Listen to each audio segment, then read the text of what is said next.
Beautiful. All right, we're here with Alan. Alan, can you tell me a little about yourself, your background? I'll ask some questions about where you've worked in the past, but just who you are, what you're doing. My name's Alan Fitzgerald. I'm originally from Ireland. Been in the States for almost 30 years. One of, I guess, 35 master greenkeepers and certified superintendents. Wow. So that's going to be in a very brief nutshell. Yeah. Awesome. Which anyone who went to my talk the other day, I wish I probably did yesterday. But So just so people understand who you are, like is there any big courses you've worked at? Is there any big names? yeah, when I worked in Ireland, I worked in Mount Juliet, which was at the time was the #1 parkland course there, inline course. And then I worked at Loch Lomond in Scotland for my internship, and I was at Pine Valley in New Jersey, which little place some people have heard of, but yeah, I was there for 6 years.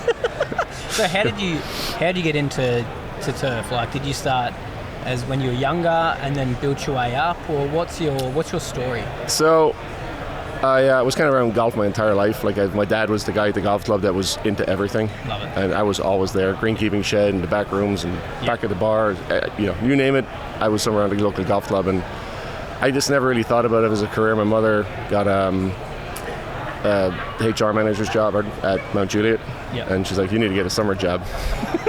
And kind of dropped me off one day, and I was like, all right, and I was like, I kind of like this, so it just morphed from there. And then the superintendent in O'Hara there, he was the first or second non-American to be certified, and he's like, if you're serious about this, you got to go to the States. Wow. And then I went to Penn State, and it just kind of all just kept life happened. So that's awesome. So what's your day-to-day now? Like, what do you do day in, day out? Like, do you go on the course much more? Do you get out and... So I just started where I am now 2 years ago. So that was a change, which was kind of good. In my head, I had it, how was the change going to work? I'm kind of morphing back into my old way now because I have two amazing assistants. And obviously just starting a new job. I heard they were good, I knew they were good, but I wanted to make sure that they knew where my brain was, and they were fantastic. So they do a lot of the day-to-day running and just setting up the crew and making sure the jobs are getting done, and then I just kind of get time to go out and just check on stuff and do my stuff, and I'm stuck with all the office work and budgetting and all the glorious stuff that you lose hair for, and take the pressure off them. But no, it's been when I first 6 months there was kind of much every morning is out with them and just getting the feel for everything, seeing what was being missed, what wasn't missed. I'm a very visual person. Like I'll see it, but it won't click until I see it, if that makes sense. I get that 100%. I work the same way. So what would your favourite thing be, like, in your job? Like, what do you probably enjoy the most and get the most out of? I love the smell of grass. So do I. Yeah, everyone does. Get a candle. I know. Cub Cadet were trying to make one a couple of years ago. I don't know if you saw that. I do like being outside, not when it's 100 degrees outside, but I do like the outside. But I think the biggest part for me is just the differentiation every day, like something different every single day. I get bored with the day-to-day. That's kind of why I left my last job after 20 years. I kind of had it running like clockwork. Projects were finally finished, and I was just getting bored. I'm just kind of like, well, I could sit and collect the paycheck, but and be here when crisis does. And that's my biggest thing. I think is just that every day is something different. You're stuck in the office. You're outside. You got a project going. You're planning for a project.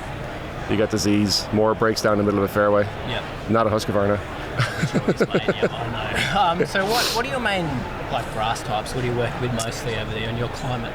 So in Pennsylvania, I was 100% bent grass. Wow, 100% bent. Yeah. How much water were you using for that? Actually, not much. Really? We're on the side of a mountain. So we had a lot of runoff, but we used quite a lot of water, mainly just June, July, and August. Wow. But other than that, it really wasn't. The soils there were different. Let's put it that way. So they didn't, when they were wet, and when they were dry. But the grass seemed to be happy enough in it. And I was there from day one too, so I hate saying this, but I kind of trained the grass to be thirsty or not be okay being thirsty. That's what you got to do when you got that playing surface, 100%. So that's that ended up being that way. In Delaware, it's amazing. It was only 200 miles south of where I was. We're on the ocean, but I got Bermuda grass there on fairways. It's about 50-50. There's every class of Bermuda grass you've ever seen in your life in there. Yeah, really? And bent grass, and a little bit of poa, and a little bit of ryegrass. So the biggest thing was just getting it to play as one. The club initially were just trying to go to bent grass. I'm like, it's was too much. Yeah, it's 100%. And we just started brushing a lot and grooming a lot and just getting the grass to stand up. Yeah. The common Bermuda didn't like it, but everything else seems to respond. So the playability just increased a lot on it, and that seemed to cover it. But yeah, greens are bentgrass, tees are mainly bentgrass. Yeah. Bentgrass tea is nice. You got any ryegrass mixed in with that, or it's just most? It's pretty much all bentgrass. We have a 19th hole that we redid last year, and it's all iron cutter. Oh, nice. The new par 3 we just did this winter is all iron cutter. Yep. And we had been overseeding that with ryegrass. They had been doing it before I got there in the lawn areas, so I just kept going. So I'm still learning Bermuda and what the best way to do it is if we actually want to keep going with the overseeding or not. But I know some of the guys in Philly that have Tacoma, they said they've kind of stopped at this point because the transition in and out's kind of awkward up there, and they're like it takes a bit of a beating and then comes right back. So it does, yeah, but it does slow it down. I did find though when I was working there, when we overseeded, sometimes it would thin out the canopy enough that you wouldn't have to do such heavy getting rid of all the thatch and stuff, which was one positive. But sometimes it had to stay in dormancy for so much longer. It was a struggle. Like the playing surface is a mess, like for a month or whatever it is. So it's interesting. That's what the guys in Philly told me, that's exactly what happened. It's just like, the ryegrass is pretty happy for most of the time there, and the Bermuda's struggling to come out of it, and it's just this hodgepodge of. Yeah, it's funny, isn't it? Yeah. All comes down to your climate and even microclimate and everything. That's the one thing we're pretty lucky. We're pretty open down there, so we don't have too many microclimates. There's some pockets back in the corner in the woods, but nothing. Makes it a bit easier for you. It's like a blast furnace from the sea all day. It's like the summer, it's like literally open up an oven door, it's like but at least it's drying, right? Yeah, well, that's true. Something. You can work with it. Yeah. So we're at Husqvarna, obviously. What's your experience with auto mowers and robotics in the industry like? Do you use them? So I've been very interested in them for a while. I got demos out last year. I had a Husky out last year, and I had the Firefly out, an early demo on that, which was pretty impressive when I say that. I'm sitting in here. Say whatever you want. It's a different machine, so I can say it. Yeah, but that was actually a very impressive machine. For me right now is I'm just trying to work out the best position for all of them. I know the Huskies can get down to fairway height. I know guys are mowing fairways with them. That's kind of what we have a demo going right now. We just started last week to the new par 3. It's all one. It's like the courses here. It's all one height of cut basically. So we're put it on that to see, just get everything down to fairway height and see how it works. I'm a big fan. They don't call out. They don't bitch back. They don't, they don't get drunk, Yeah, exactly. So reliable. So I mean, I'm all about it. I just want to trying to find the right niche to put them in and see where we need to go with them. Do you find because I know when I was working on the course all the time, like this sort of stuff, because it's new and the innovation's quite, it's kind of replacing workers. Do you find there's a bit of kickback in the industry over in the States, or is there a bit of a negative on-look at it, or how do you think people perceive it? That's actually pretty funny, because on Facebook one of my guys had posted the robot the other day and was like, uh-oh, or something. Yeah. What's up? My job's gone.